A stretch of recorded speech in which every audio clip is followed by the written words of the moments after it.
Mike Puma of the New York Post drops a bomb for us Met fans in regard to Juan Soto and Steve Cohen flying out to the West Coast next week. Ben Verlander of Fox Sports gives us his breakdown of where he believes Juan Soto is going to land this free agency next on MetCast.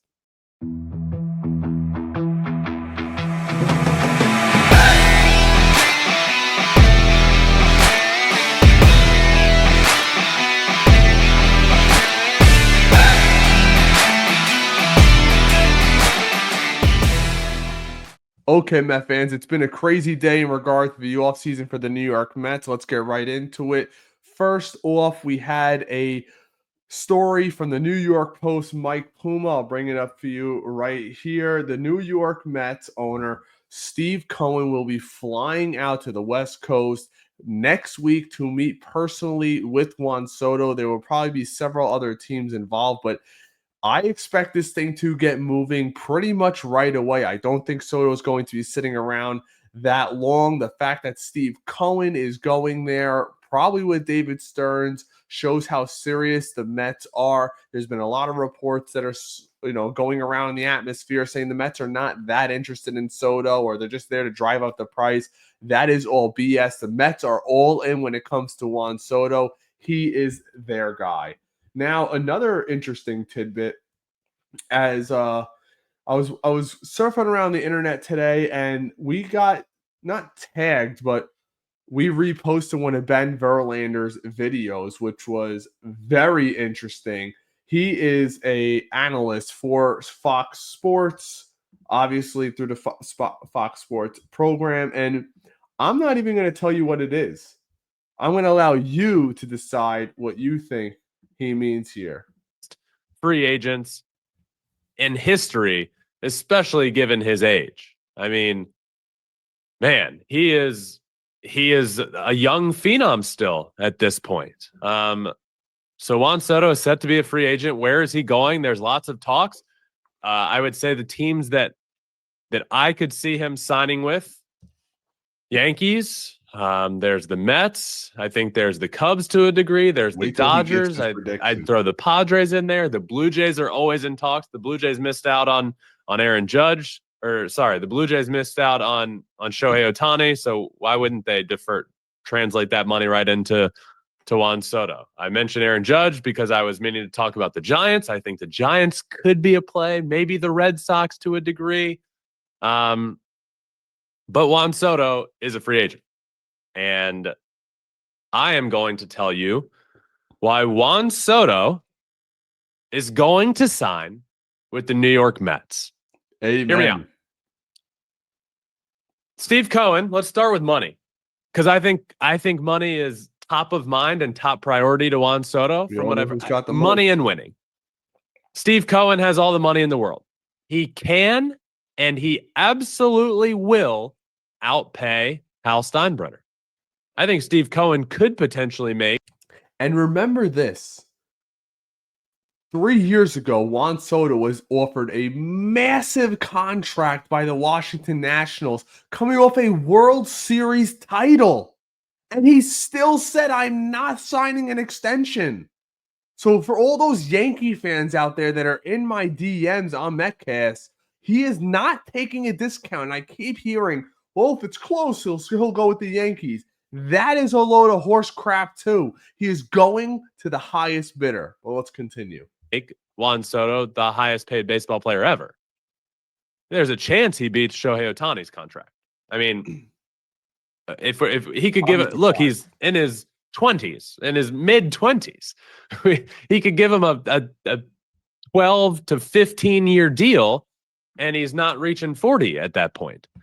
So I could see him beating that $700 million guaranteed. I honestly think we're looking somewhere between, if it's the Mets and Steve Cohen, I think we're looking somewhere between $600 and $750 million. Below 600. Steve Cohen can and will outbid Hal Steinbrenner. That's reason number one. Reason number two, I do think he cares about winning. And the cold, hard reality of this is the New York Mets are set up better to win over the next decade than the New York Yankees are. Absolutely. Farm systems are completely opposite. The New York Mets, over the next decade, will win more World Series than the New York Yankees will. Your lips to The God Yankees, ears, brother. their team's right in front of you. It was Aaron Judge, who had an MVP year. It was Garrett Cole, who's coming off of a Cy Young Award the year prior, did deal with injuries, but came back for the second half and then the postseason. It was Aaron Judge, MVP, Garrett Cole, Cy Young, and Juan Soto, who had a career year for an absolute phenom of a player. That's their team. It didn't work. And they have the 29th ranked farm system in all of baseball. My point. So that's the cast you're dealing with. If you're the Yankees, if you're Juan Soto and you re-sign with the Yankees, it's run it back again. Give or take. What are you running back? You got absolutely embarrassed by the Los Angeles Dodgers. Soto, Judge, Cole, and surrounding cast. It does not work. It did not work. And that will be you were outplayed. The only move if they pay Soto. You beat the Guardians and you beat the Royals to get to the World Series. That's not exactly a this crazy path that they had to go through to get there. They were outplayed. Their defense stinks. Their fundamentals stink. Their timely hitting stinks. Their superstar doesn't hit in the playoffs. The New York Yankees stink. They're the 2023 D-backs that made it to the World Series. They had a very easy path. Right? They're a good team. They can make the playoffs, but they're not a World Series championship team. They weren't with Soto. Why would he re-sign there? You just run back the same thing where you had an easy path to the World Series. And if you don't think it was an easy path. And let's not forget, Aaron Judge had an all-time great season. What are the odds he's going to do that again? He's getting older. Let's not forget, people love to forget this.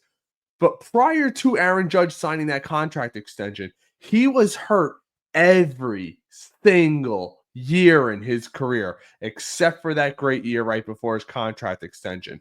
What are the odds that the Yankees ask him to play center field or even right field that he continuously stays healthy throughout the whole season? And you've seen what the Yankees are when he's not mashing, when he's not carrying the team. Soto hit. Soto had some monster hits in the playoffs, but Judge was nowhere to be found. And I know in the back of Juan Soto's head, he's asking these owners to come to West Coast to say, if you sign me and I sign with you, what are your contingencies going forward? Brian Cashman's already talked about cutting payroll.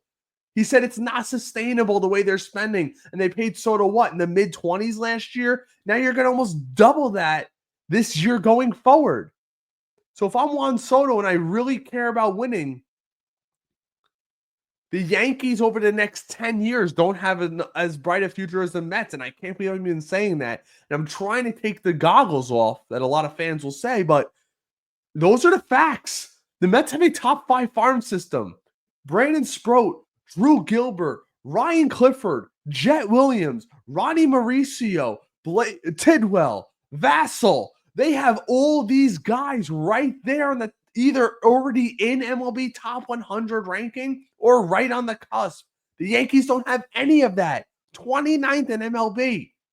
And their payroll's through the roof. They have an aging roster. Judge is about to be in his mid-30s. Cole's already in his mid-30s. And by the way, is going to be on the team for at least 3 or 4 more years. Their bullpen, that's suffering. They have no third baseman. They have no first baseman. They have no left fielder. They're relying on Jason Dominguez, who couldn't get a damn at bat in the entire World Series or the entire playoffs to come in and be a savior.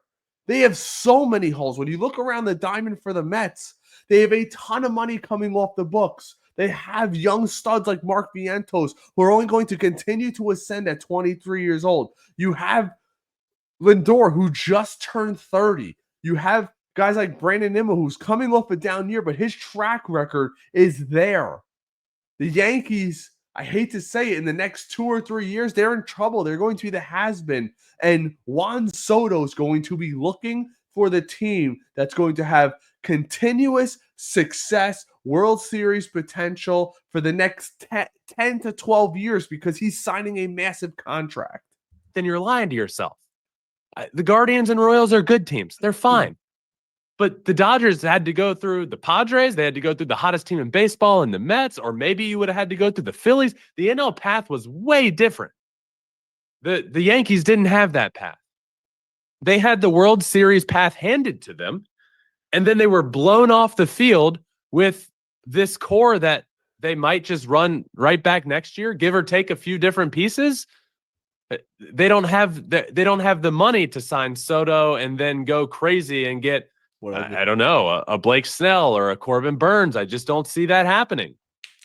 So you would essentially be running back the same thing with a poopy farm system, whereas on the Mets side of things, they have a farm system that's much higher, around the top 10 in baseball mark. Arguably, you have Luis Angel Acuna, who really came up and made a great mark. He's another top Ronald Acuna Jr.'s younger brother, looks to be a great player. You have Ronnie Mauricio, who was injured, who looks to be great. Jet Williams, Brandon Sproat, then Mark Vientos, who I think is going to have a wild breakout year next year. All of these young pieces, the Mets are in a really good position.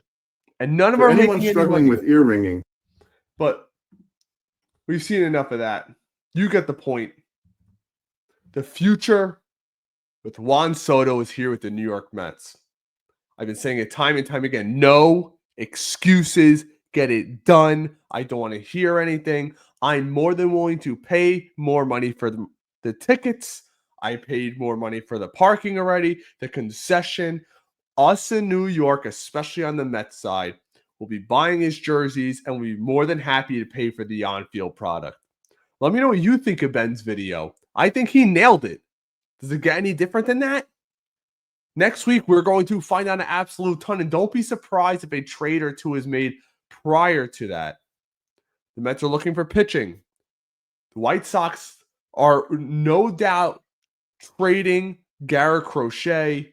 I would 100% be in on him, around a 3.80 ERA, ace plus stuff converted, 25 years old.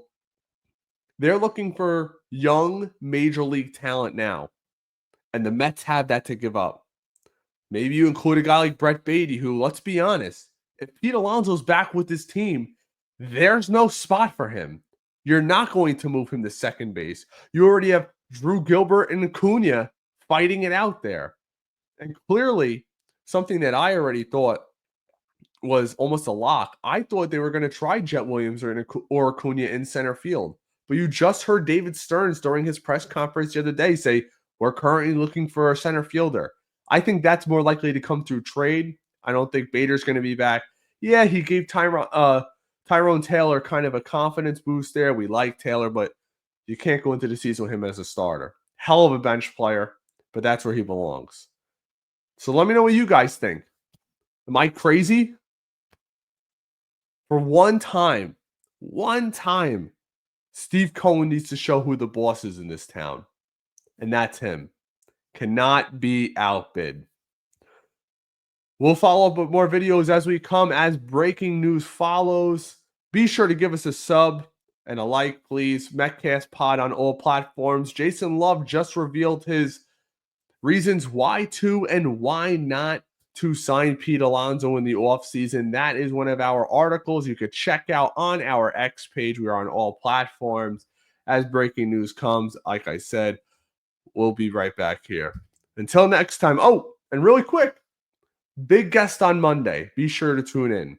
One of the top Mets beat writers will be joining me to talk about everything Mets. Will Salmon. I know a lot of you guys know him. See you Monday. Let's go, Mets. Get it done. Peace.